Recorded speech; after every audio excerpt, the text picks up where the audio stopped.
Est-ce qu'on pourrait mettre la présentation de Madame Van Laere, s'il vous plaît? Could we have the presentation of Madame Van Laere on screen, please? Van Laere.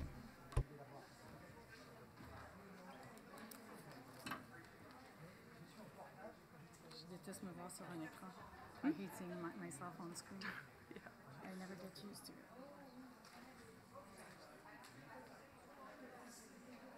And how does it work? I think you just press the comment button. Yeah, and Okay, I can read it. Yeah. Alors, mesdames et messieurs, Ladies and merci gentlemen, d'être encore thank ici you et for alerte. being with us, Je vais vous laisser at this time of the donc sous les afternoon. bons soins de Madame I'm going Katrien to Van Laere. leave you with Madame Van Laere est Katrien chargée de Van Laere. recherche et de projet She is au head of Centre research and sur la projects recherche en petite enfance, le VBJK, at à l'Université de Gand. VBJK, Et Center elle est for doctorante Innovation in en the travail Early Years at social. the Elle a University étudié la of façon Ghent. dont les parents issus de l'immigration She et les focuses pauvres on how vivent la parents from transition de la migrant maison disadvantaged ou de la backgrounds garde experience the d'enfants à transition l'éducation from home préscolaire. or from childcare to Madame Van preschool Laere va faire education. une présentation d'une vingtaine de She, minutes, will puis nous be prendrons des giving a questions de la salle. presentation for Je 20 vous minutes, remercie. and then you will be able to ask your questions. Thank you. Okay, bonjour à tous. Good afternoon, Good afternoon, everybody. everyone. I hope you already had a very inspiring conference. I'm awake since 5 o'clock this morning, so I'm a little bit in a marathon phase, but I hope to keep you awake for this last hour. J'espère que vous avez déjà eu une conférence inspirante. Et même si j'aime parler comme une Belge, j'aime parler en français, c'est un petit peu plus facile de m'exprimer en anglais pour mes cerveaux. Donc, excuse-moi, je vais continuer en anglais, mais peut-être après au dîner ou demain, on peut échanger en français. So, my name is Katrien Van Laere. I work at VBJK, that's a Center for Innovation in the Early Years. We're located in Ghent, Belgium. And what we do is we work on all kinds of teams of quality in ECC, transition to primary school, locally in Belgium, but also in Europe and the world. We do that by connecting policy, practice, and research the whole time. So we have a very good collaboration. I also work for the University of Ghent with Professor Michel van den Broek, the Department of Social Work and Social Pedagogy, and that gives us a lot of opportunities to get a lot of research, but also translate innovative practices in research. Okay.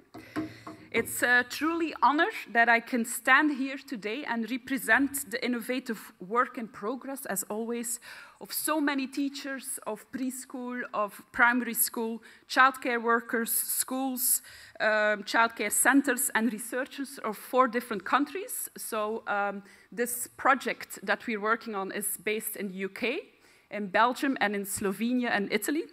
And we started an Erasmus Plus project subsidized by European Commission named START about 2 years ago on how to make transitions across the early years more warm and inclusive for a diversity of children, families, local communities, and also a specific focus. We have a very inclusive approach, but we're specifically focused on children living in poverty. We each, in each country, we worked on this matter in a very specific context, but nevertheless, we encountered some similar challenges. But let me first clarify a little bit the context of each country, so you can understand what challenges we were facing in terms of transition. So, yeah. As you can see here in this table, you see the 4 different countries, and Slovenia is a country that's been characterized by an integrated ECC system already for a long time. Despite not being obligatory, there is very high attendance of toddlers, but they have many problems with trying to involve Roma families and children. So in this specific case study in Slovenia, they work on transition from home to preschool, from preschool to primary school, but with a specific focus on outreaching to Roma children and families. In Belgium, that's my country, we don't have an integrated split system. We have a typical split system, just like France. And it's like a structural split between childcare from 0 to 3, and then preschool from 2.5 to 6. It's not only a structural split, it's also a little bit of a conceptual split between caring of children is very important when they're before 3 years old, and from the age of 3, it's all about cognitive learning. I say it a little bit simple, but that's a bit the history we are carrying along. We also have, just like France, a quite high attendance of toddlers, but there's a quite, because we are not so much focused on transition to preschool, often we assume that children preferably already attended childcare when they come to school. They're not really, how can I say it, formal expectations of children that need to be preschool ready, let's say. But in practice, when we talk to people, we often work better with the children that already came from childcare. But that's important to know because childcare is not that accessible as preschool is in my country. So if we continue working on this assumption, the danger is there that we confirm existing social inequalities. In Belgium, my country, there's a lot of attention for the moment of policymakers on the transition between home childcare to preschool. The transition between preschool and primary school is not so much in focus on this very moment. Just like Belgium, Italy is also a split system, but since 2015 there's a law that they would like to work on transition, and they would also like to become an integrated system. Unfortunately, there's a new government in place, and they already have plans to make that law not possible anymore. But as part of this reform process, there is a greater attention to transition, both in the pedagogical but also in the political debate. Interesting in Italy is that they do not talk about formal requirements of being school ready, but they talk about educational continuity. And they have also a kind of long-standing tradition that by thinking of transition, this gives a new push in research and practice. And finally, the UK, this morning they were presented as an integrated ECC system, but that's quite new. There's still a little bit, in that shift from a split to an integrated system. And what's typical in the UK is that the children from 5 years old already go to primary school as a kind of transition class for primary school. In the UK, they face a lot of influence of ideas of being school ready for primary school, and also a schoolification process, so meaning that they feel a top-down pressure coming more from the school for children for older age to achieve certain outcomes. Okay. Although we have very specific contexts, that's always the challenge in working in these kind of European projects, we did have a lot of shared concerns when it came to transition. And one was like that we know from research, but we also experience in practice that children, when you do not think about transition, when you do not put emphasis on transition, children tend to experience difficulties over this transition, and that can have a long-term impact on their well-being and learning trajectories. It's been mentioned this morning, there is more difficulties for children who do not speak the dominant language and whose families come from different social cultural backgrounds. And in practice, we see a lot of fragmentation of pedagogical approaches and practices. Children and families are required to be ready and to adapt to what comes next, so being preschool, kindergarten, or primary school. These shared concerns, we wanted to create more smooth and inclusive transitions. And we do this by, in our different case studies and with the practitioners from the 4 different countries, we construct shared meanings and we negotiate practices with all the involved actors. Our way of working in the START project is participatory action research. And one of the, as a researcher, I truly find it a pleasure to together collaborate with practitioners to do this. We trained ourselves in different methods of participatory action research. But one of the first phases in this project is to really know what is the perspective on children on transition? What is the perspective of families and local communities? So we worked with the practitioners on doing some studies on children's perspectives.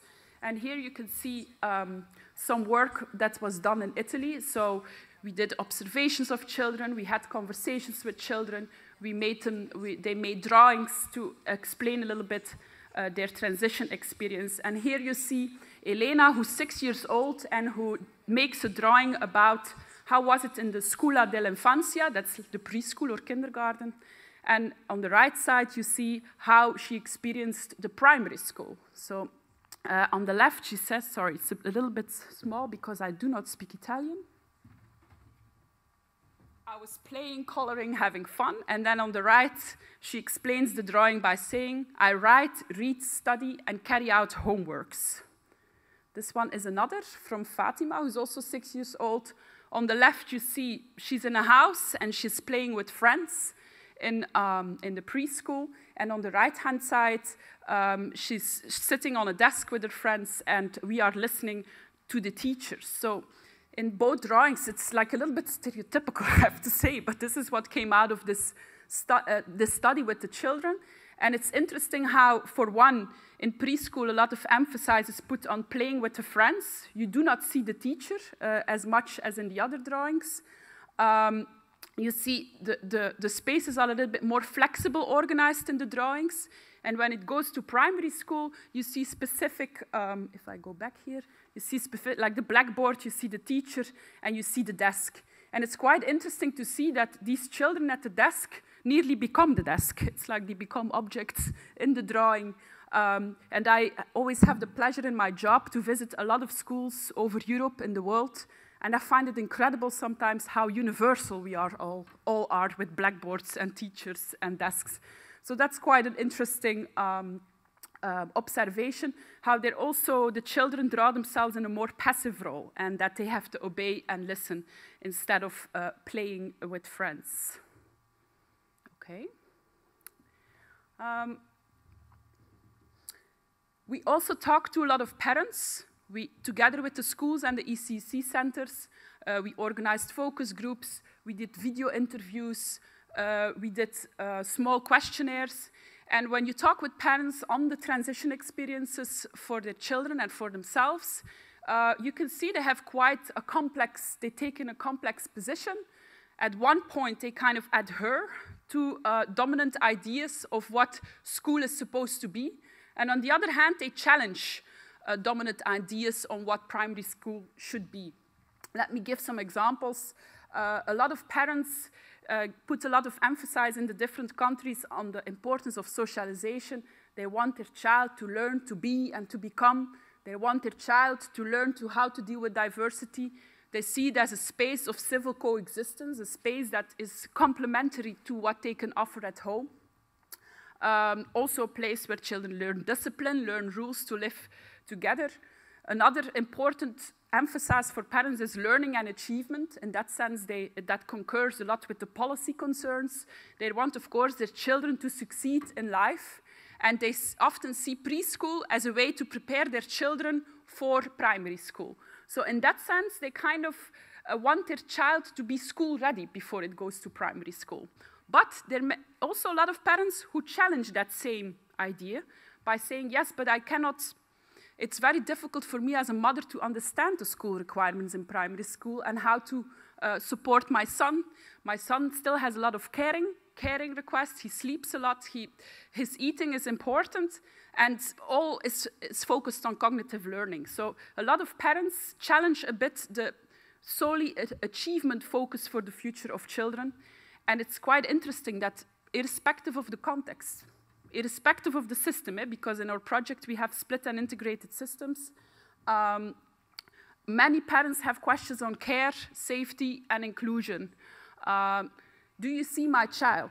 Will my child be safe? Will it have a good emotional and physical well-being? And especially when it comes to parents living in very disadvantaged circumstances, like Romani families, very poor families, you see that if the caring matters are not addressed or they don't see it, they tend to take their child back to their community or to their house. So this is quite important to understand. Even when children go to primary school, because you might think what the children are older, they have less physical caring needs, even then, parents have a lot of questions on care, and that came out of our projects. Here there's a parent that says, I have the impression that they look out for him, that they care, because when he hurt it himself, there's a patch on his wounds. It's a very specific question in my country that parents always say, he comes home with scratches and bruises, and I don't know what happened, but this mother is saying the other way around, he had a patch on his wounds. So I know they saw my child. Often, these questions of care are related to the fact that there's not so much communication on these caring issues. And that's something that we see in many parent stories in the 4 different countries. They would like to experience, they would like to know what's going on in preschool, in primary school. They would like to be there with their child, so they would like to be part of that transition process as well. Just to be sure, is this the 5 minutes of my, okay, just so I know. All right. So based on these insights we got from children and families, we created professional learning communities in the 4 different countries, and then we had an overarching professional learning community of the 4 countries, where primary school teachers, pre-primary school teachers, preschool teachers, childcare workers all together analyze the results and try to do something with it within their own context. So by putting all these practitioners together with the directors, very important, directors are very important, leader figures, coordinators, and also researchers, myself and my colleagues from the other countries, kind of facilitate these learning communities.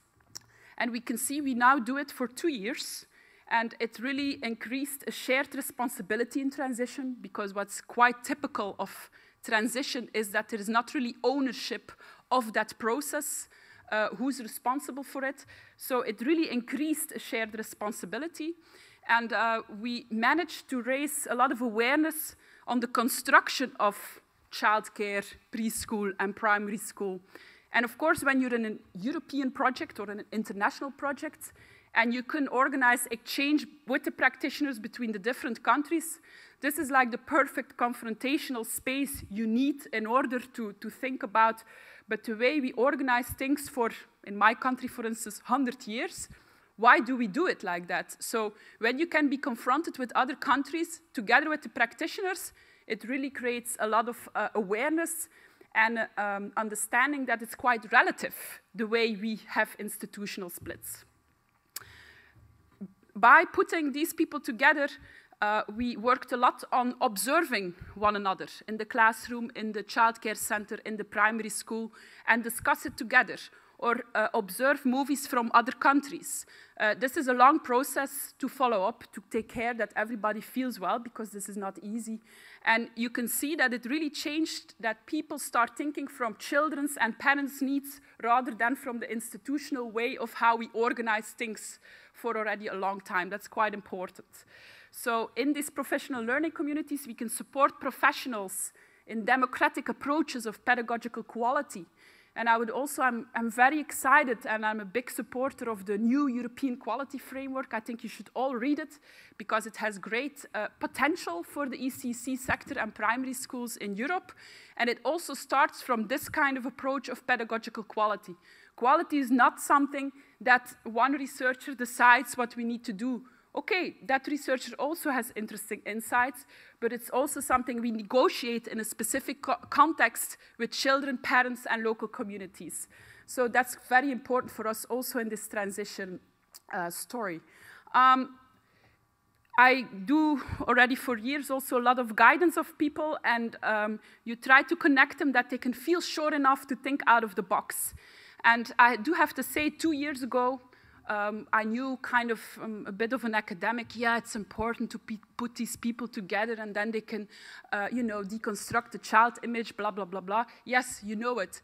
But actually, we have experienced it. I just come back from Bologna, talked with teachers from Slovenia, from Italy, and this is actually happening. Like, by putting these professionals together, they really challenge a child image. I can, for example, I can give the example in Slovenia where the teachers of primary school start saying, these children are actually competent. We never saw these children as being competent because we were so much focused on the outcomes we need to achieve, and the child just has to be ready. So this is quite important changes. In my country, it was a bit more focused on the on the transition of younger children, and I come from a split system, so caring issues are quite problematic in preschool. And children, if they were not potty trained yet, they would be a little bit objectified. Like, I have 10 diapers in my class. I'm like, do you mean children who wear diapers, or you have 10 diapers? So it's like the way people think. So by putting people from childcare and preschool together and primary school, they started seeing, but children have caring needs and cognitive needs is holistic development. And that's very important that we all had this kind of aha erlebnis, let's say, that it could be different. So the director and the childcare and the preschool teachers actually started doubting themselves. Aren't we becoming a childcare center now? I don't know. What are we, a preschool, a childcare center? Because they're so much focused on creating this child image together with children and families. So I'm really happy that this interprofessional confrontation actually is challenging a child image. I always talked, when I talked about transition for years, also in my own country, I always talk like it's a problem, it's problematic. I come from a split system, we will never be able to solve it. But I follow a little bit the story from Sue. I'm very happy to follow you, by the way, after. I follow her story, that it's also a huge opportunity. It's a positive moment that actually we can think about pedagogy because of this institutional split. And interesting here, I see it's the 0, but I just want to continue a little bit more, and then I'll stop, that the idea of children need to be preschool ready, or they need to be school ready for primary school, disappears. No practitioner is talking about children who need to be preschool ready, or parents. They think in different ways. They think more in terms of educational continuity and also change. So I find that quite interesting that this is actually happening. Sue already talked about it, but relationships, care, trust, community are key levers in our projects. By constantly engaging with children and families, we are focused on the issues that really matter to them in transition. By constantly supporting practitioners in dealing with these challenges that such process implies. And I also want to say this is not easy, because you're dealing with practitioners who come from very different sectors with different professional status. It is mentioned today. In the guidance process, you really have to think about how to give them a feeling of equality and searching together. And in our experience, it's important to have at least in the first 2 years, 3 years, somebody external to facilitate that process, who can maybe a researcher or maybe a pedagogical counselor or somebody from the local government who can see a bit the broader story, a bit the history of these transitions, and can help this to stimulate this process of deconstruction. So I think that's quite important. If it just keeps within the centers, I'm not sure if we're really gonna have systemic change in that sense. And another thing that I really like as a researcher, the constant interaction between research and experimentation, between theory and practice, I think is the future. I think all academics should do it, a little bit like Finland. The teachers really enjoy it. They feel valued. The childcare workers feel valued. The teachers are even, on Friday, one of the teachers said, I'm already 20 years working like this, and now all of this is happening. So these kind of change processes are a big thing for people's life as well. Okay, I think I'm gonna keep it here, and we still have time to discuss. I would just like to mention, if the story is quite related also to the story of Sue, she's here, so if you still have questions, she can also answer them. And another thing I would like to say, this is because of European Commission and Erasmus Plus program, we are able to do these kind of exchanges, and they're so important to create change. So somebody's here from the European Commission, Géraldine Libro, let's see. If you have questions on the programs that European Commission is currently doing, she's also here to discuss with us. Okay, sorry, I'm not a good timer.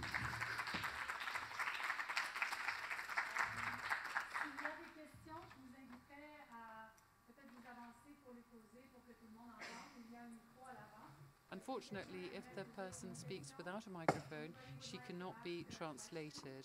I'm terribly sorry.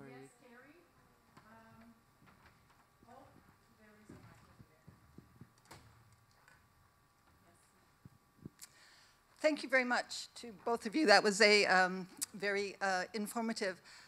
I wonder if you have any comment on the on those public policies, which which often don't get don't come front and center around children's access to early childhood programs, because we can't monitor, we can't evaluate, we can't do the research if children aren't actually in the programs. And in most jurisdictions that have a market system for their childcare, usually have some sort of subsidy system so that low-income children are able to participate. But because it's tied to their mothers, usually labor force participation, we see those children cycle in and out of childcare arrangements along with their mother's work, and often that, particularly for the most vulnerable children, their parents' work is precarious, right? So we think we're doing a good job because we have, this percentage of children who are, from vulnerable families in care programs, but we don't take into consideration the fact that these children, are cycling in and out. We also don't take into consideration that that those peer groups that children form in their childcare setting are then blown apart when they move into the school setting, because not the same group of children, because of the different nature, not the same group of children move on, and I think often we don't really pay enough attention to those peer relationships, which we know are so important for us, but we tend to think that they're not so important for a 3-year-old. Thank you. And I will just give this back to you.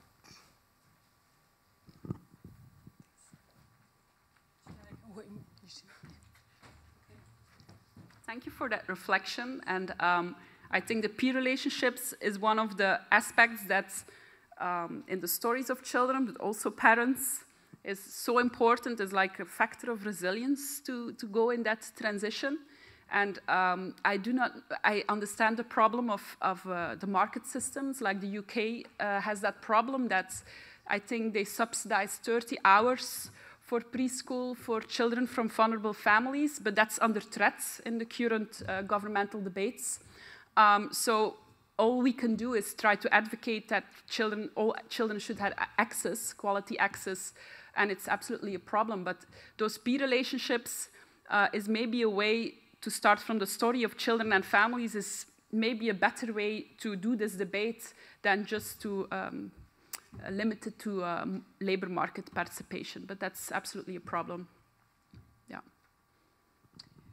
Thank you. I think we'd have time for one last question. Anybody else would like to address an issue or ask a question?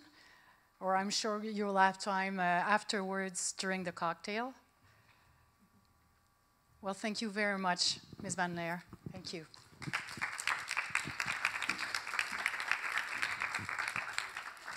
So I think we've just wrapped today's work. Thank you very much for your attention. I believe cocktail will be on the other side, and there's a dinner offered that will follow. Thank you very much. Merci beaucoup.